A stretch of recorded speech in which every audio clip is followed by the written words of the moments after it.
अब जैसे ही ठाकुर जी 1 वर्ष के हुए तो भगवान का नामकरण संस्कार हुआ। श्री गर्गाचार्य जी महाराज नामकरण करने के लिए आए। गर्गाचार्य जी ने आकर के कहा, नंद बाबा कल का मुहूर्त अच्छा है, कल नामकरण कर देंगे, आज रात्रि विश्राम कर लेते हैं। बोले ठीक है। गर्गाचार्य जी बोले लेकिन एक दिक्कत है। यशोदा मैया बोली क्या? हम किसी के हाथ का बना भोजन नहीं करते, खुद बना के अपने ठाकुर जी को भोग लगा के तब पाते हैं। यशोदा मैया बोली अरे तो इसमें दिक्कत की क्या बात है, मैं आपको चूल्हा दे देती हूँ, आपको बर्तन दे देती हूँ, सारी सामग्री दे देती हूँ, आप बनाइए। गर्गाचार्य जी बोले जो जो कृपा, दे दीजिए। यशोदा मैया ने सब सामग्री दी, गर्गाचार्य जी ने भोजन तैयार किया। अब बढ़िया एक पात्र में खीर बनाई। खीर में इलायची डाली, केसर डाला, मिश्री डाली, बढ़िया सुगंधित। आहा, जैसे ही गर्गाचार्य जी ने खीर बनाई, अपने शालिग्राम भगवान के सामने जैसे ही उसको सजाया, तुलसी छोड़ करके। अब गर्गाचार्य जी का नियम था कि वो जब भोग धरते थे ना, उसके बाद 108 माला करते थे नेत्र बंद करके, और 108 माला होने पर तब भोग अनौसर करते थे। गर्गाचार्य जी ने भोग रखा और जैसे ही आंख बंद करके नाम जप करने लगे, अंदर आंगन में ठाकुर जी बलराम जी के साथ खेल रहे थे। अभी 1 वर्ष के हुए, थोड़े थोड़े चलते, तो ठाकुर जी बलराम जी के साथ खेल रहे थे। खेलते खेलते अचानक रुक गए। बोलना तो जानते नहीं, थोड़ा थोड़ा बोलते हैं। बलराम जी बोले का भयो? अच्छा, मनी मन में दोनों की बात होती है। ठाकुर जी बोले अरे भैया आज एक बहुत जोर को भगत आयो है, नामकरण करवे आयो हमारो। माने ऐसी जोर की खीर बनाई है, वहां में बढ़िया केसर डाली है, इलायची डाली है और मिश्री डाली है, बिल्कुल रबड़ी जैसी खीर है। मेरा तो मुंह में पानी आ रहा हो, खावे को मन कर रहा है। ताऊ जी बोले तो फिर रुको काई को, चलो जा, और बढ़िया लगे तो मुक्कू भी बुला लियो।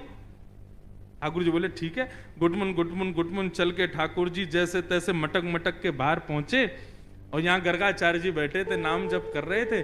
आगे उनके शालिग्राम भगवान के सामने खीर रखी थी।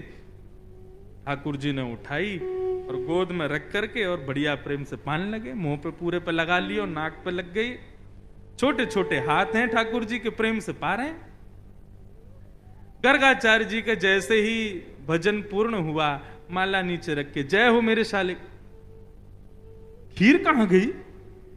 तभी देखा तो थोड़ी दूर पे ही महाराज हाथ पांव सब सने हैं, मुंह पे पूरी खीर गिरी है और नीचे फैली पड़ी है, और ठाकुर जी प्रेम भाव से खीर खा रहे हैं। और जैसे ही गर्गाचार्य जी ने देखा तो हंसने और लगे। 2 दतुइयां दिख रही हैं ठाकुर जी की, अभी 2 ही दांत आए हैं। अरे यशोदा देख, तेरे लाला ने कहा कियो, मेरे ठाकुर जी को भोग झूठो कर दियो सबरो।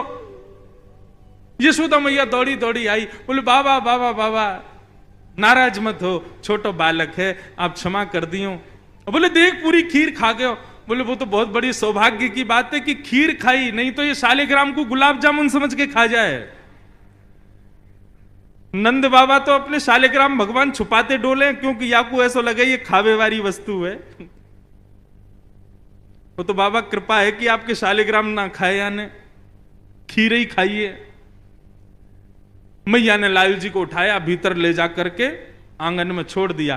गर्गाचार्य जी ने फिर से खीर बनाई, ठाकुर जी से क्षमा मांगने लगे। बोले वो छोटा बालक है, नाथ क्षमा कर देना, आप भोग लगाओ। जैसी माला जपन लगे, ठाकुर जी फिर रुक गए भीतर। ताऊ दादा बोले लाला अब के कहा भयो? बोले भगत है तो बढ़िया, खीर भी बढ़िया बनावे, लेकिन मैया तो शिकायत कर दे हमारी। अच्छा लाला कोई बात ना, अब की बार और बढ़िया खीर बनाई है, तू जाके चख के आ। ठाकुर जी फिर से गए, गुटमुन गुटमुन गुटमुन चल करके गए, उठाई खीर का पात तो फिर से खाने लगे। गर्गाचार्य जी की जैसे ही माला पूरी हुई, देखा अब तो खड़े ही हो गए, नहीं रहना हमें यहां यशोदा, देख तेरो लाला फिर से हमारा भोग झूठो कर दिए सबरो। यशोदा मैया बोली क्षमा कर दो, मैं अपने बालक को किसी कमरा में बंद कर दूंगी, लेकिन आप नाराज मत हो। ठाकुर जी को ले जाके एक कमरे में छोड़ दिया, और मैया ने फिर से सब सामग्री दी। ठाकुर जी ने खोली खिड़की, और खिड़की पकड़ करके अब 1 वर्ष के ठाकुर जी और गुस्सा में देख रहे हैं गर्गाचार्य जी को। गर्गाचार्य जी भी देख रहे हैं, शैतान बालक। ठाकुर जी भी मन मन सोच रहे हैं, दारी के अभी तो तेने शैतानी देखी ना है हमारी, अब के बना तो को बताऊंगा मैं। गर्गाचार्य जी ने भोग बनाया, तीसरी बार भोग रखा। ठाकुर जी क्षमा कर दियो, छोटो बालक है, अब की बार भोग लगाओ। और जैसे ही त्वदीयम वस्तु गोविंद नाम जप करने लगे, ठाकुर जी उतरे और धीरे से खिड़की खोली, दरवाजा खोला, गुटमुन गुटमुन गुटमुन चल करके बाहर आए और उठाया खीर का पात्र, और जैसे ही पाने लगे, गर्गाचार्य जी को संदेह हो गया था कि कहीं बालक फिर से तो नहीं आ गया। जैसे ही नेत्र खोल करके देखा तो नन्हे से गोपाल जी के ही 4 भुजा प्रकट हो गई। शंख चक्र गदा पद्म ठाकुर जी ने अपने भुजाओं में धारण कर लिया। चतुर्भुज नारायण के रूप में नन्हे से बालक के रूप में ही प्रकट हो गए, और एक भुजा से तो स्वयं खीर खा रहे हैं और अपनी झूठे हाथ से ही गर्गाचार्य जी को खिला रहे हैं। गर्गाचार्य जी नतमस्तक हो गए, बोले नाथ क्षमा करना, मैं आपके रूप को पहचान नहीं पाया।